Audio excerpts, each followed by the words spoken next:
Oh, I just had to let the dogs out. There's a good example of wanting to run away.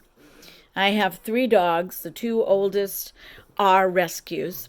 We don't really know. We know part what one of their breeds is, but we don't know what the other breed is. When we adopted them with issues that we didn't know that they had. It's been 12 years for one and 10 years for another. And then we have a little dog that's a purebred dog, the dog of my dreams. But get all three of those dogs together, the little one doesn't bark very much. He barks, but he doesn't bark very much. When it's just he and I sitting together, it's a soul connection. The other two, once the hypervigilant older one starts barking, the second older one starts barking, which then in turn gets the third one to bark, who otherwise wouldn't bark. Think about that. Think about that in terms of thoughts. A thought comes in, it's very negative. It's, I want to run away from this. I can't handle this. I can't deal with this. This isn't supposed to happen to me. And on and on. And then what happens is that another thought will attach itself to that because negative brings negative, positive brings positive. It's magnetic. It's also scientific. So, a lot of these thoughts that we have been raised with come from generations prior to you being born. And they're learned and they're conditioned. And so what they want us to do is to come back to that space of unconditional love. See, here's the thing. You can read about unconditional love everywhere, right? It's always talking about whatever the unconditional love needs to do. Love is patient. Love is kind. Love doesn't gossip. Love has no end. Did you ever stop to think that that is in reference to you and to your physical body and your higher self and God, the Creator? Why does that unconditional love have more emphasis to the external than it does to you? Because let me tell you, if you do not have that unconditional love in here, you are going to look into doing it to receive it. But it's never going to be pure. It's never going to be pure unconditional love because as soon as you do it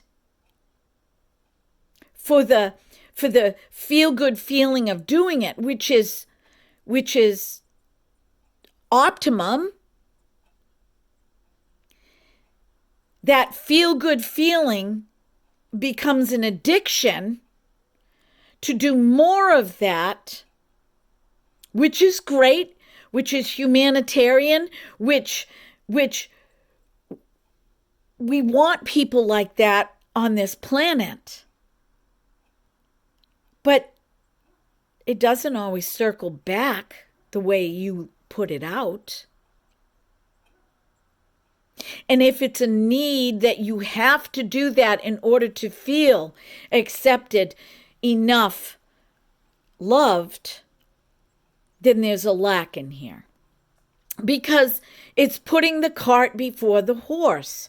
The unconditional love needs to be with you, your physical body, with you, your inner being, and with you up here, your highest you, and with your Creator, who knows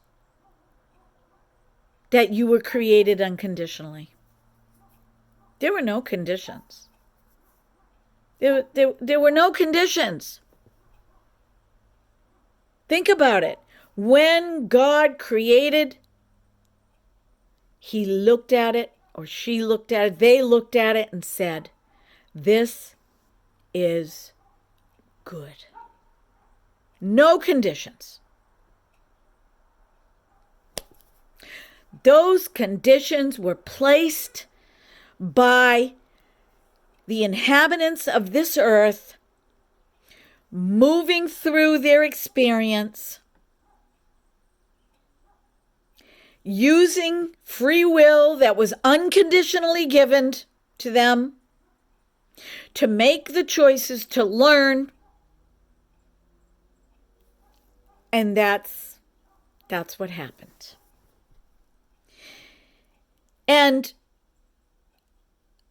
here's the other thing. We are always going to be in the process of becoming.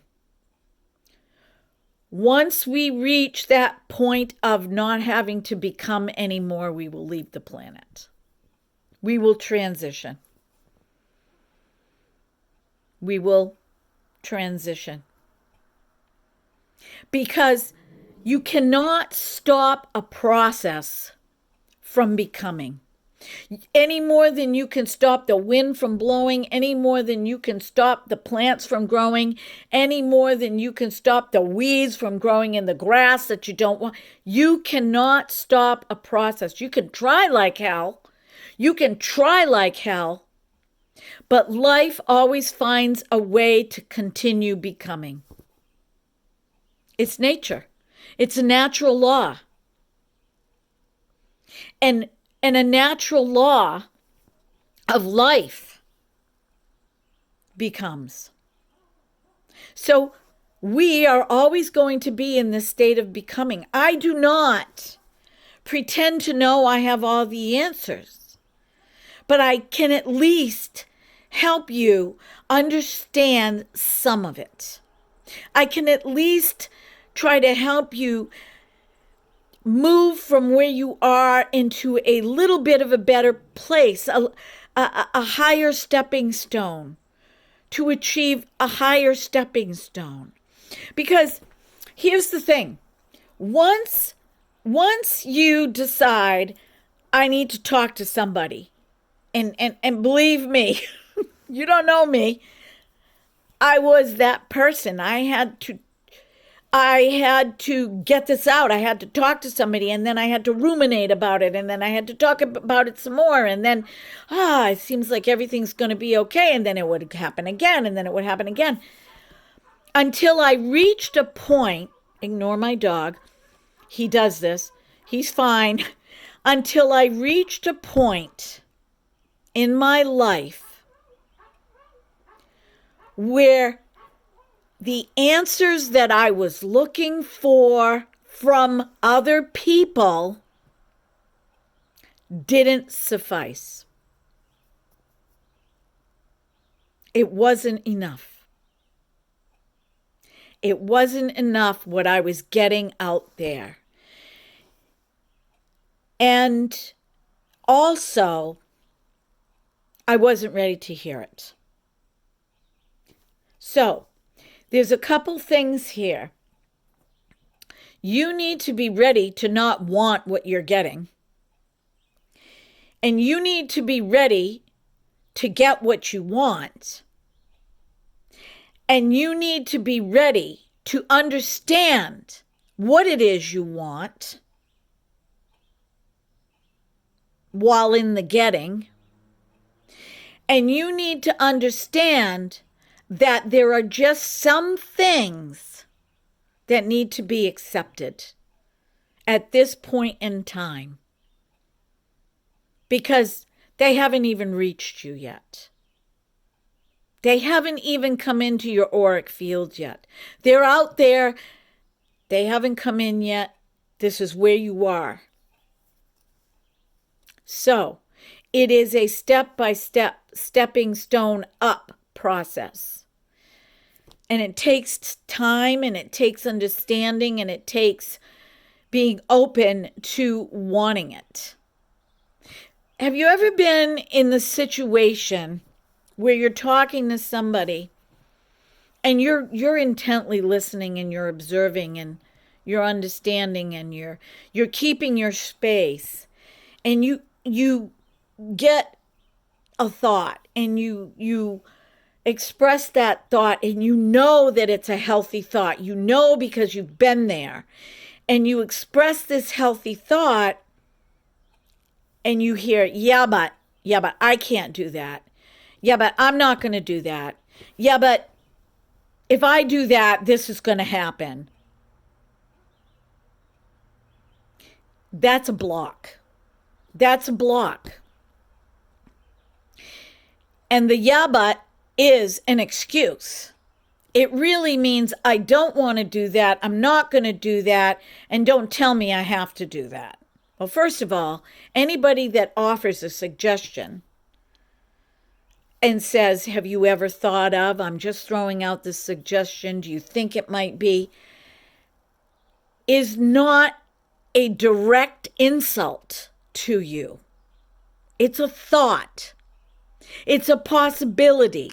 Perhaps it has nothing to do with you, but it at the very least deserves to be looked at. Have you ever wondered why you know that, okay, this is a great example. They say parents unconditionally love their children, which I believe is true. But you have a teenager now, and your teenager is like violating your rules, violating your curfew. And you say to this child, your curfew is at 11 o'clock, and you need to be home at 11 o'clock, or I'm going to lock the doors. You've given that boundary, and that child, young adult, still violates the curfew. Knows where you keep the key. Now, in the meantime, you're upstairs, you're not sleeping because you're worried. It's past 11 o'clock and nobody's home. You don't know where they are. You've tried to call their cell phone, and this happens so many times that eventually you accept it. Eventually, you go to bed, you close your eyes, you pray for that child. You know that child is going to be okay. And if they're not, what can you do about it? And you close your eyes and you go to sleep. You've reached that point where you know you're in this situation. You've tried everything. The last resort is to accept it, is to surrender it, and to hold that space. And then, God willing, that child grows up and realizes, or they get to that place and time in their life where they understand it. Well, we're no different than that child. We're just older versions of it. We're older versions of that child. Seriously. We like to say, I'm the adult, you're the child, but a lot of us are still children in adult bodies because we haven't done the work to really call ourselves adults. And it's good to be a kid sometimes. So the point of all of this is going through and learning, being unconditionally loving to yourself by understanding who you are and understanding why you feel the way you feel, giving it an explanation working through the explanation in your mind with divine guidance and eliminating the blocks and beginning to feel and feel some more and feel some more till you finally get to that place of, I feel better. I feel better. I want more of that. I want less of that. Do no harm. Do no harm.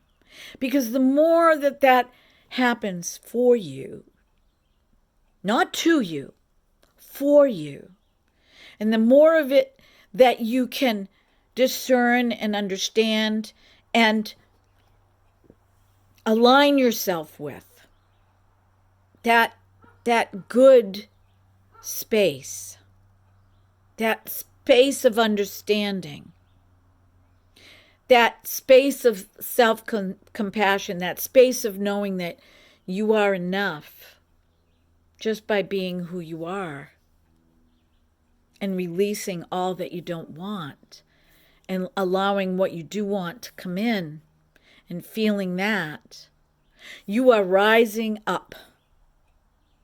You are rising up on a spiritual level.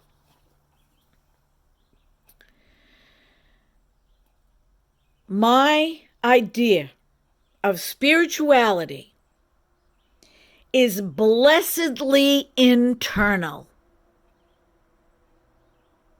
It's not happening to you, it's happening for you. For you. Which then extends outward in service. You cannot help somebody else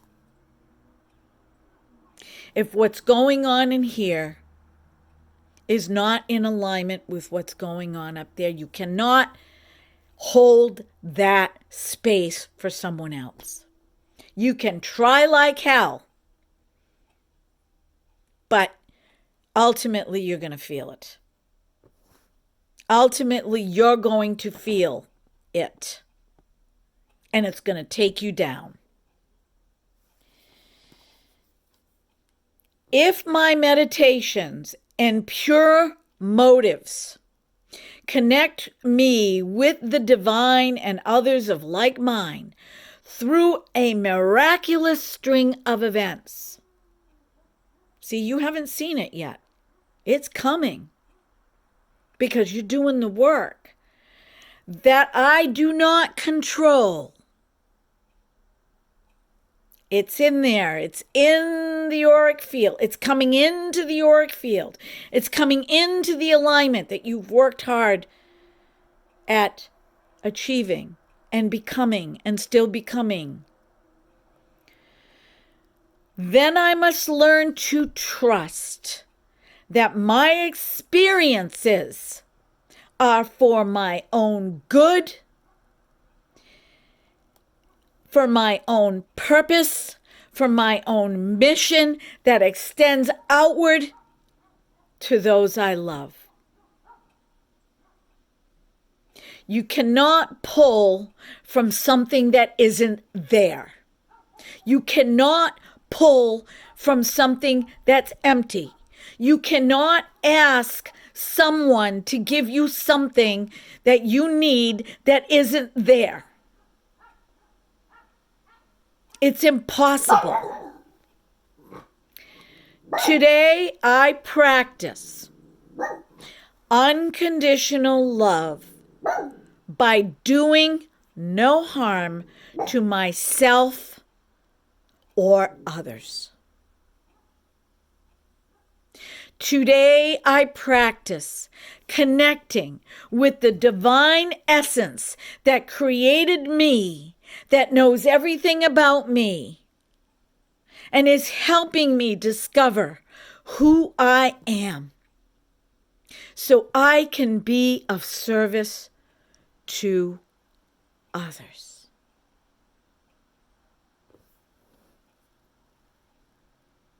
Be well, my friends. Do no harm. May the air teach you.